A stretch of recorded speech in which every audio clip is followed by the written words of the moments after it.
Celebration ಮೋಡ್ನಲ್ಲಿದ್ರೆ BJP ಪಾಲಿಗೆ ಆತ್ಮಾವಲೋಕನದ ಸಮಯ. ಸದ್ಯಕ್ಕೆ ಬಂದಿರೋ ಮಾಹಿತಿ ಪ್ರಕಾರ ಜಮ್ಮು ಕಾಶ್ಮೀರದಲ್ಲಿ ಕಾಂಗ್ರೆಸ್ ಮೈತ್ರಿಗೆ ಭಾರಿ ಮುನ್ನಡೆ 54, ಬಿಜೆಪಿ 22, ಟಿಡಿಪಿ 5ರಲ್ಲಿ ಲೀಡ್ನಲ್ಲಿತ್ತು, 1 ಕಳ್ಕೊಂಡಿದೆ. ಇತರರು 10 ಸ್ಥಾನಗಳಲ್ಲಿ ಮುನ್ನಡೆ ಕಾಯ್ದುಕೊಳ್ತಾ ಇದ್ದಾರೆ. ಹರಿಯಾಣದಲ್ಲಿ 65 ಕಾಂಗ್ರೆಸ್, 19 ಬಿಜೆಪಿ.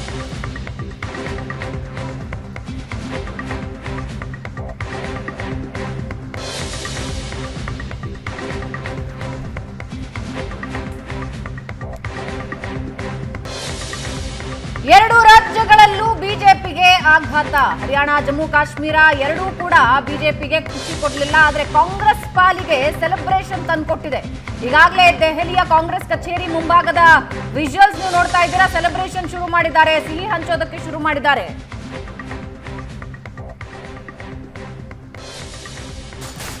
ಬಿಜೆಪಿಯಲ್ಲಿರೋ ಟೆನ್ಷನ್ ಈಗ ಮುನ್ನಡೆ ಕಾಯ್ದುಕೊಂಡಿರೋ ಕ್ಷೇತ್ರಗಳಲ್ಲಿ ಹೆಚ್ಚಿಗೆ ಹೋಗಬಾರದು ಹೊರಗೆ ಅನ್ನೋ ಟೆನ್ಷನ್ ನಲ್ಲಿ ಬಿಜೆಪಿ ಇದೆ.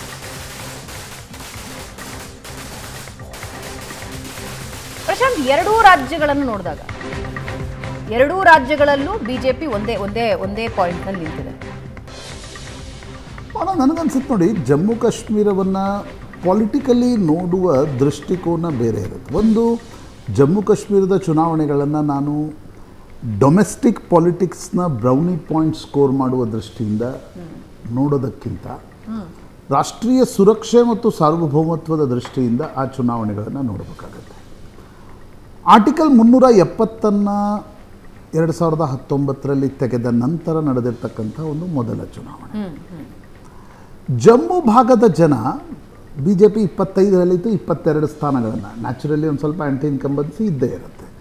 ಆದರೆ ಜಮ್ಮು ಭಾಗದ ಜನ ಹೆಚ್ಚು ಬಿಜೆಪಿಯನ್ನು, ಅಂದರೆ ಏನು ಸೀಟ್ಗಳನ್ನು 14ರಲ್ಲಿ ಗಳಿಸ್ಕೊಂಡಿತ್ತು, ಹೆಚ್ಚು ಕಡಿಮೆ ±4-5 ಆ ಸೀಟ್ಗಳನ್ನು ಉಳಿಸ್ಕೊಂಡ್ರೆ,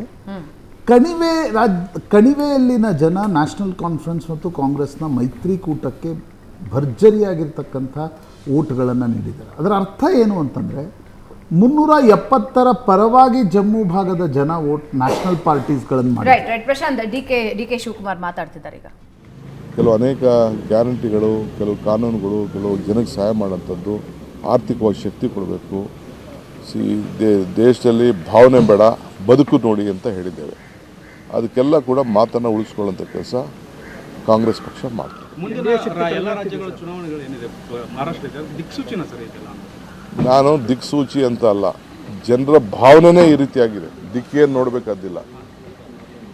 ಮೇಲ್ಗಡೆ ಬೆಳಕು ಕಡೆ ಕಾಣ್ತಾ ಇದೆ, ಎಲ್ಲ ಕಡೆ ಬೆಳಕು ಕಾಣ್ತಾ ಇದೆ, ಬದಲಾವಣೆಯ ಬೆಳಕು ಕಾಣ್ತಾ ಇದೆ. ಬದಲಾವಣೆಯ ಬೆಳಕು ಕಾಣ್ತಾ ಇದೆ. ಜನ ಭಾವನೆ ಬೇಡ, ಬದುಕು ಕೊಡಿ ಅಂತಿದ್ದಾರೆ ಅಂತ ಸಿಎಂ ಡಿ ಕೆ ಶಿವಕುಮಾರ್ ಪ್ರತಿಕ್ರಿಯೆ ಕೊಟ್ಟಿದ್ದಾರೆ.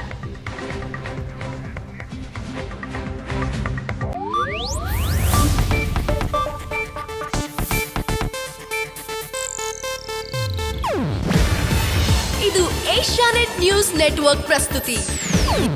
ನೀವು ನೋಡ್ತಿದ್ದೀರಾ ಏಷ್ಯಾನೆಟ್ ಸುವರ್ಣ ನ್ಯೂಸ್.